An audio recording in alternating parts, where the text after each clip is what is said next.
you know there is a book so massive it takes two people to lift? A manuscript so mysterious and filled with eerie legends that it is said to contain the very knowledge of how to open the gates of hell itself. Known as the Devil's Bible, the Codex Gigas is a medieval wonder that holds an infamous secret that has troubled scholars and believers for centuries. Today, we are going to uncover the chilling history and secrets behind the Devil's Bible. The year was 1648. A war had been going on for 30 years. Death and destruction were all over the land, and people were getting tired of fighting. During the last battle of the 30 Years' War, the Swedish army invaded and looted the city of Prague, taking everything of value. Amongst the things stolen was a book the size of a CRT TV.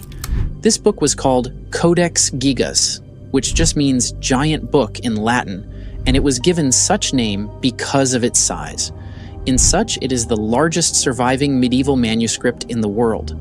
This thing is 36 inches long, 20 inches wide, and a little less than 9 inches thick, coming together to weigh 165 pounds. The manuscript contains over 305 sheets of vellum, and it is made from 160 donkey skins. That means the pages cover a total area of roughly 1,500 square feet.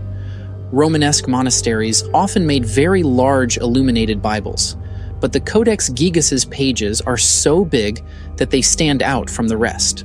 But the size, despite record-breaking and impressive, isn't why this book was banned.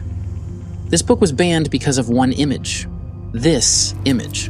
A whole page of 36 inches long is dedicated to the drawing of what looks like the devil, which is also why the book is widely known as the Devil's Bible. This image is enough reason to ban the Codex Gigas from being accepted into the Christian faith. While every Bible talks of Satan and his evil ways, no book has taken it upon itself to draw a picture of the devil, let alone dedicate a full large page to it. It's a just case for exclusion. The book is believed to have been written in the early 1300s in the Benedictine monastery of Podlages in Bohemia, which is now a part of the Czech Republic. One of the reasons this book is really large is because the manuscript has a lot of well-known books in it, all written in Latin, including the whole Vulgate Bible, from Genesis to Revelation. This book also includes Josephus's Antiquities of the Jews and De Bello Judaico, the Chronica Bomorum Chronicle of Cosmas of Prague, and two books by Constantine the African, medical books, a calendar, and I kid you not, a formula to practice magic. The Codex Gigas also includes medical and scientific information and the complete encyclopedia of Saint Isidore of Seville. For some of us who don't know, Saint Isidore of Seville wrote numerous books, including a dictionary, an encyclopedia, a history of Goths, and a history of the world beginning with creation. He is the last scholar of the ancient world and the patron of the internet. This is the very man the idea of the internet is modeled from. And his whole book is in the Codex Gigas, which should tell you how extensive this book is. Basically, this was the internet of the 16th century. Any useful information you need could be found in the Codex Gigas. According to legend, the Codex is said to have been written by Hermann, a Benedictine monk who lived in the 1300s near the town of Trudum. This name is actually signed in the Codex Gigas as Hermanus Inclusus. The name of the monk is written as Hermanus, which means Herman, and the Latin word inclusus can mean either punishment or voluntary isolation. According to the story, Herman broke his vows to be a monk and was punished by being walled up alive, basically being cut off from seeing another human being for the rest of his life. Herman begged for his life, that he would create and finish a book that has all the information on Earth, and that will rival any other book of information, and bring fame to the monastery. These conditions put forward by Herman were pleasing to the monks, so they agreed to free him only when he finished a book of such magnitude. Plus, this would have taken so many years to complete, so either way, he would still be locked up, providing a win-win situation for the monks. But this is according to a legend or a story, which means there are many versions of this story. In a different version of the story, Herman was locked up and left to die of thirst or hunger as punishment for his sins. But after pleading with the abbot to create the book, he was given 1 year to finish the work. And if he did, he would not only be forgiven, but he would be set free. Back then, there was this old medieval belief that it was possible to atone for your sins by just copying holy texts, which is why he proposed copying texts as punishment. As the end of the year drew near, Herman realized that he couldn't do it. A castle filled with monks couldn't do it. How much more just one man? He was sorry for his sins, but he knew they wouldn't listen. Breaking a monastic vow was a serious offense back then. In such, many small details in the Codex Gigas point to a possible guilt lurking behind the author's mind. Among the pages of the manuscript is also a long list of sinful confessions. This text differs from the rest of the Codex Gigas. It was kind of clear that the monk was begging for forgiveness across 5 entire pages, describing his every sin in detail. Bible scholars and avid readers will know what I mean, especially from the book of Psalms, where one chapter can be about happiness and the next about sorrow or guilt. But despite his best, he was just one man given an almost impossible task. Time was running out for the monk. There was only one option left, and it went against his beliefs and faith. But not wanting to die when his time was up, he did the unthinkable. He made contact with the devil and agreed upon a deal with his soul in exchange for help and the superhuman ability to complete the codex. The devil agreed to this deal, but with a condition of his own. There has to be a page dedicated to an image of him in it. The monk agreed to the deal, and when his time was up, he submitted a complete book to a confused and shocked abbot. Due to the conditions of their deal, the monk was set free. Page 577 became the infamous page with the drawing, and that skyrocketed the book's name all over the world. The picture shows a horned monster with red horns, a green face, a forked tongue, and clawed arms outstretched. The doubling of tongues evokes negative associations with serpents, which have forked tongues, a metaphoric reference to dishonest human beings.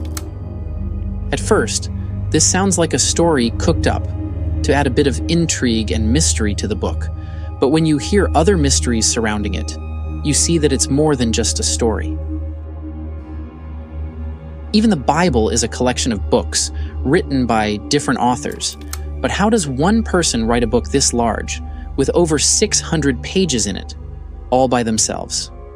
We know this book was written by one person because the handwriting analysis showed that it was the same from beginning to end. The National Library of Sweden gave us some perspective on this huge project.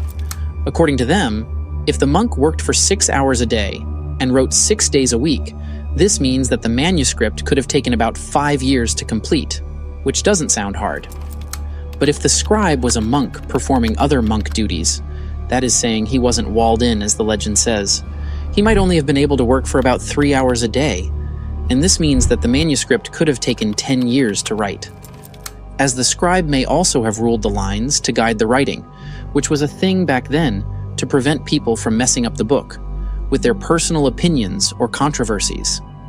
If he followed the rule, it would probably have taken several hours to rule one leaf. This extends the period it took to complete the manuscript. The scribe also decorated the manuscript, so this all means that the manuscript probably took at least 20 to 30 years to finish, which just happens to correspond with the 30-Year War. So they are saying they agree the book was written by one person, but it took the person 20 to 30 years to write it, and not 1 year or 1 night, as told in the legends. Now, all this analysis makes sense, but this is where it all gets a bit wonky, and why I don't take this criticism seriously. Analysis of the handwriting in the Codex shows that the text is so similar that it's as if the person who wrote it never aged, got sick, or even just had a change in mood. It's almost as if they wrote the whole thing in a very short space of time. There is a reason why we update our records like every 10 years. We change, subconsciously or consciously. The way we do things, write, maybe eat, changes. Even our very DNA changes as we age. Don't get me wrong, these changes are not large and obvious, but it's there. So, when checking the Codex Gigas, those changes, no matter how little, were not found at all. It was as the vigor that the writer used to start the book was still very much present all the way to the end, which is just unexplainable. The book has huge capital letters that are printed in red ink and disproportionately enlarged to be about 5 to 6 lines tall. They are put in the margins, where they aren't as important as other textual breaks, like the beginning of verses, which are made bigger and stand out with yellowish ink that goes around the letter shapes. This mouthful of a design was all personal, just like how Stan Lee has Excelsior, and how Spock has the signature line of "Live long and prosper." This was the writer's personal way of writing and beautifying the book, and it was consistent throughout the entire 600+ pages of the Codex Gigas. So, could the legend be true? Did he really make a deal that granted him such ability? It also doesn't help matters that 10 pages were stolen from the book. I don't mean destroyed or burnt by natural causes.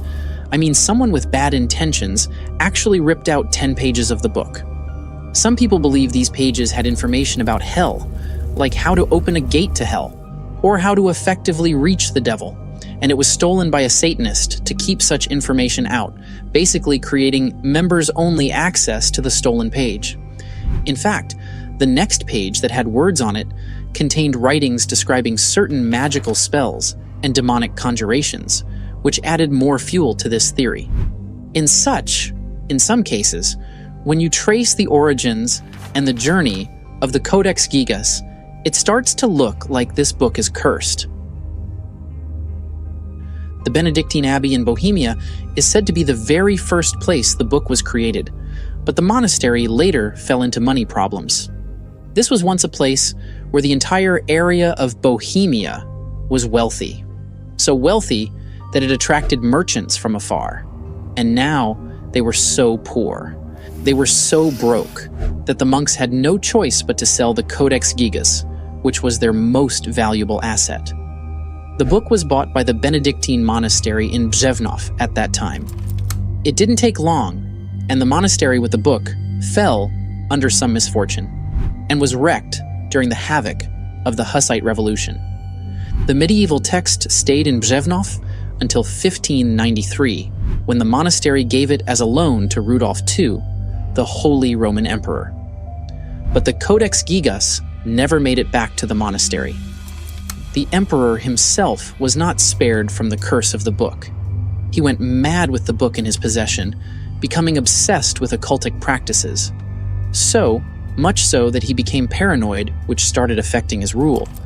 It didn't take long for the emperor's family to decide to remove him from power, which they did successfully, and 9 months later, the emperor died. But that wasn't the last of the curse. 6 years later, the 30-Year War started, and that's when the Swedish took hold of the book. Now, the book is in Sweden, in the royal castle of Stockholm, and one night, out of nowhere, the castle catches fire. Everywhere was burning. The head librarian told his men to save as many valuable books as they could, just before the fire reached the royal library. A weird instruction, but understandable, you see. The Swedish love their books. Their spoils of war were just more books, which they used to gain knowledge and educate themselves. Queen Christina herself was the one who took the Codex Giga in the first place. She was highly cultured and passionate, fully interested in learning. Her court was filled with eminent foreign writers and scholars. For her wit and learning, all Europe called her the Minerva of the North. So, to summarize, the Swedish do not joke with their books and their education. The only option left to save all the books from the ensuing fire was to throw them out the windows, which is what they did. The Codex Gigas was part of the books thrown, and to date, no one knows what started the fire. As a result of not being in the right place, the head fire watcher and his 2 men were given the death penalty. Currently, it's at the National Library of Sweden, and even right there, strange things have happened. In 1858, a guard at the National Library of Sweden fell asleep and got stuck in the library all night. But when he woke up, he saw something that could not be explained. All the books, according to him, came down from their shelves and walked all the way to where the Codex Gigas was and started dancing around the book. The Codex Gigas joined the dance in the middle. It would have been slated to be a lie or his mind playing tricks, only that when they found the guard the next morning, he went mad after explaining, and from that day on, had to be admitted to an asylum. And it wasn't just him that spoke of these things. In 1870, August Strindberg, a librarian at the royal castle where the book was being held, claimed to hear strange voices coming from the Codex Gigas. When you look at the history of the Codex Gigas, from its inception to its very present, you can't help but wonder if it's true that it is cursed, and if it's true, that would mean everything in this story, including the deal with the devil, is true.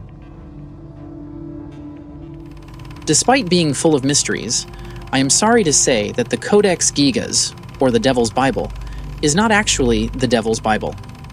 There is nothing satanic associated with the book. The only reason this book is called the Devil's Bible is because of that one image of the devil. Once you remove the image, you'll see that this book is most likely another book, collaborating with the millions and millions of stories told in the Bible. It is not in any way connected with Satanism. The crazy thing is that right beside the image of the devil is the image of heaven, but no one seems to talk about that, probably because it's not controversial enough. Heaven is shown as a series of houses and towers. There are also towers that stick out from the walls, and the heavenly city is surrounded by 2 bigger buildings. This image was probably meant to inspire the ideas of hope and salvation, and contrast with the evil nature of the devil. Taken together, the devil's portrait and the city were meant to be a reflection of what would await you if you lived a good or bad life. There is a text about penance before the heavenly city, and an exorcist text after the devil's image. So that's like saying, to get to heaven, all you had to do was confess your sins and ask for forgiveness. And if you choose the other pill of living a bad life, well, here is an exorcist text to save you. Hopefully, they are not too late. At least, I think that was what the monk had in mind when drawing these pictures. And I kind of agree with this theory, because the Codex Gigas only has 2 pictures that take up a whole page: the devil and the heavenly city. Unfortunately, the story the writer was hoping to pass across using these 2 contrasting images was lost and twisted to make it seem like it was the work of the devil. Plus, no one actually knows what the devil looks like. He comes in different shapes and sizes. In Genesis, it was in the form of a snake. And not to praise the devil, but according to the Bible, the devil was actually one of the most beautiful beings God created. So I think if there ever was a portrait of him, he might prefer to use one that rivals the Mona Lisa. As for the missing 10 pages that are attributed to Satanism, it's believed those pages are actually from the rule of Saint Benedict. The pages were known to be missing after the wildfire in 1697 that almost burned down the royal castle of Stockholm. Prior to the fire, the book was still intact, giving rise to the possibility that the pages could have somehow been damaged. Now, some people think that it's almost impossible for the entire rules of a monastery to fit into just 10 pages, and this was just a lie to cover up the true content of the missing pages, which, as I said before, is satanic. I understand their train of thought, but they forget to account for the book's gigantic size. If 600 pages were enough to house complete editions of more than 7 different books, I think 10 pages would be more than enough for just simple rules and regulations. In such, other pages are missing from the book, like the beginning of the book of Genesis, but I guess it wasn't controversial enough, and that's why most people are not talking about it. Now, as for the book getting banned, it's not as simple as it sounds.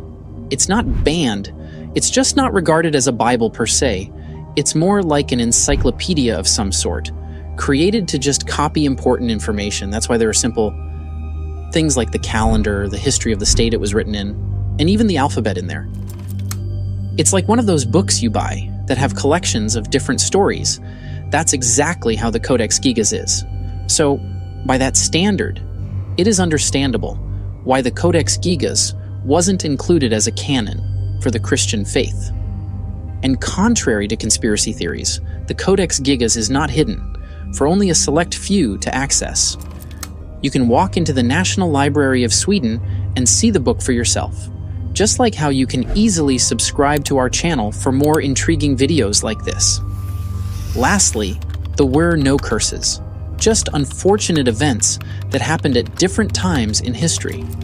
Certainly, the Codex Gigas was not responsible for starting the 30-Year War, and when the monastery was ransacked during the Hussite Revolution, the book was not there. It was with the emperor. The fire that burned the royal library happened years after the death of the emperor, and even after the 30-Year War. I am sorry to burst your bubbles, but the Codex Gigas is just another masterpiece of historical documentation of the 13th century, devoted to God and Christianity, and nothing weird or satanic.